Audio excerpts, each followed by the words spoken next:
कहा नंद किसे कहते हैं? तो जिसके पास ब्रज में अब के समय में होता है ना कि गांव में प्रधान जी होते हैं, सरपंच जी होते हैं, उप सरपंच जी होते हैं, तो ये अब सरपंच जी उप सरपंच जी क्यों जाने जाते हैं पता है आपको? क्योंकि इनके दरवाजे पर लिखा रहता है कुत्ते से सावधान रहें।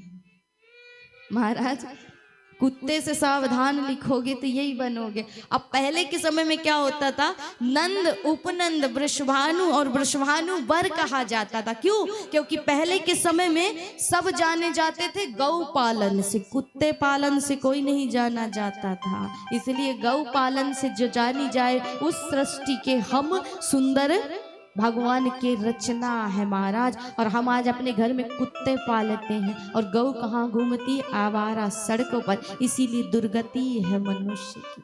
भगवान को 5 चीजें बहुत प्रिय हैं, उनमें गौ माता भी भगवान को बहुत प्रिय। भगवान को कहते हैं पहली चीज है मुरली बहुत प्रिय। बांसुरी हमेशा भगवान के आप हाथ में देखोगे तो भगवान मुरली क्यों रखते हैं? क्योंकि मुरली में 3 गुण होते हैं, बांसुरी में 3 गुण होते हैं। बांसुरी में गांठ नहीं होती है, जो प्लेन बांस होगी उसी की बांसुरी बनेगी, जिसमें गांठ होगी वो बज नहीं सकती है। दूसरा इसमें कहते, दूसरी बात ये होती है कि महाराज बांसुरी बिना बजाए नहीं बजती। सारे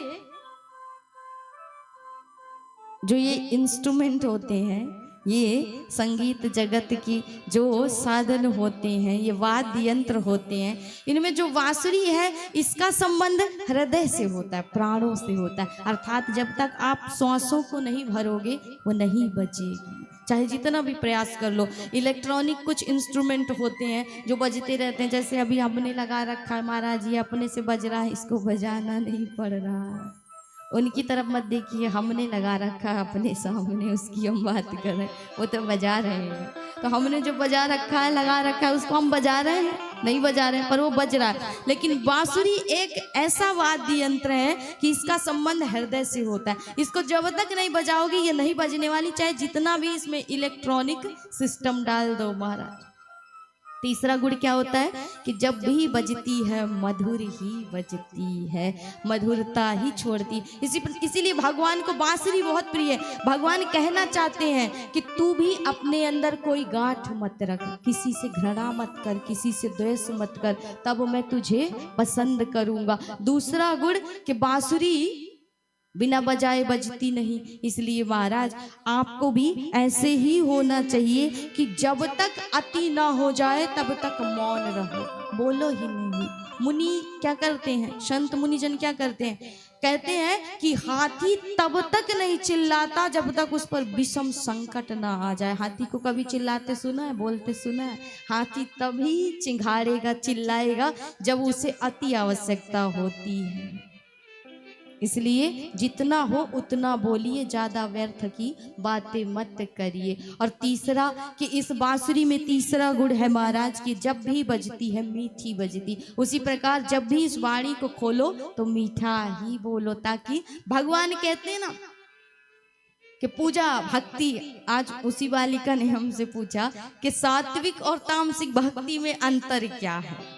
अब देखिए कितनी बुद्धि लगाते हैं बच्चे, कितने ध्यान से सुनते हैं। इसीलिए कथा में आइए तो बच्चों को अपने अवश्य लेकर के आइए, क्योंकि सुधार शायद यहाँ से हो जाए, हमसे ना हुआ तो शायद कथा से ही हो जाए।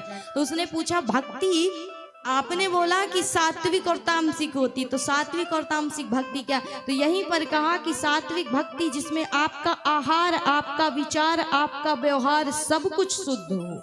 आप किसी से बोलो तो प्रिय बोलो, किसी के प्रति आपके मन में घृणा द्वेष ना हो, आपका भोजन शुद्ध सात्विक हो, वही भक्ति ईश्वर को प्रिय है महाराज। जिसमें गोस्वामी जी कहते हैं कि परहित बस जीन के मान माही, परहित बस जीन के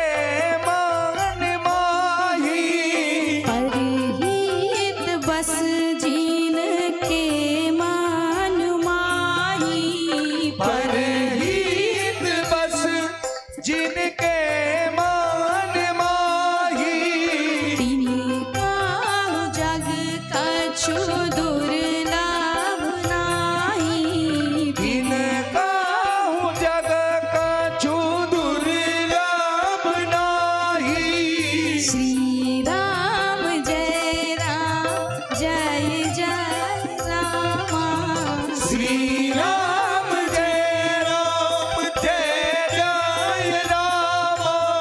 श्री राम जय जय जय राम।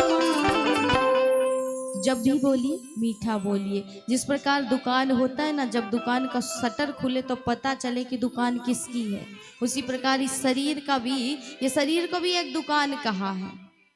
और वाणी जो है, मौनता जो है, इसका ताला है। अब ताला खुले तब पता चले महाराज की कोयले की दुकान है कि हीरे की दुकान है। इसलिए जब भी बोलिए मीठा बोलिए। जितना मीठा बोलेंगे उतना ही आनंद देगा। और यही भक्ति भगवान पसंद करते हैं, जिसमें दूसरे का हित हो, दूसरे का कल्याण हो।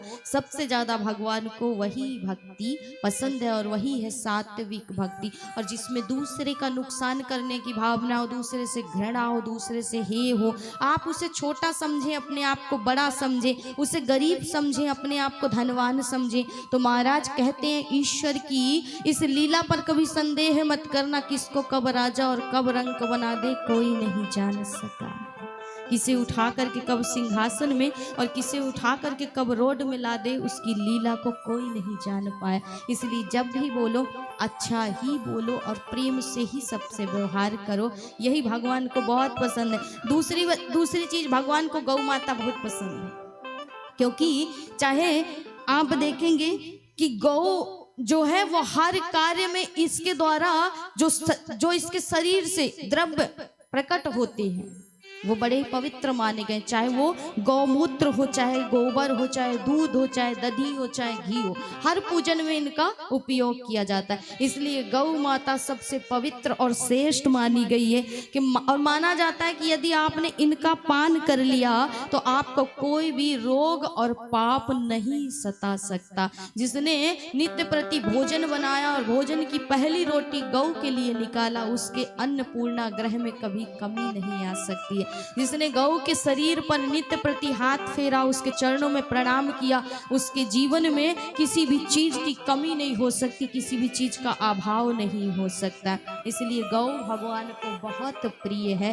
तो गौ सेवा पहले के समय में की जाती थी, अब कुत्ता सेवा की जाती है महाराज। इसीलिए दुख है, संकट है, फिर आते हैं कि चमत्कार करवा दीजिए, कोई ऐसा उपाय बता दीजिए कि दुख चला जाए। पहले तो कुत्ते को घर से निकाल दो। हम तो यही कहे महाराज कि कुत्ते के स्थान जहां पर है, आप ऐसा नहीं है, वो भी एक जीव है, उसको भी आप दीजिए भोजन, जो भी है आपके पास दीजिए, लेकिन जो स्थान उसका उसी स्थान में रखिए महाराज। बिस्तर में कुत्ते को सुलाते हैं, फिर उसी में सोते हैं, उसी के साथ सोते हैं। अब बुद्धि उसी की तरह होगी ना, छोटी बुद्धि उसी की तरह होगी ना महाराज। इसलिए गौ सेवा सबसे बड़ी सेवा मानी गई, ईश्वर को अति प्रिय है। और तीसरी चीज भगवान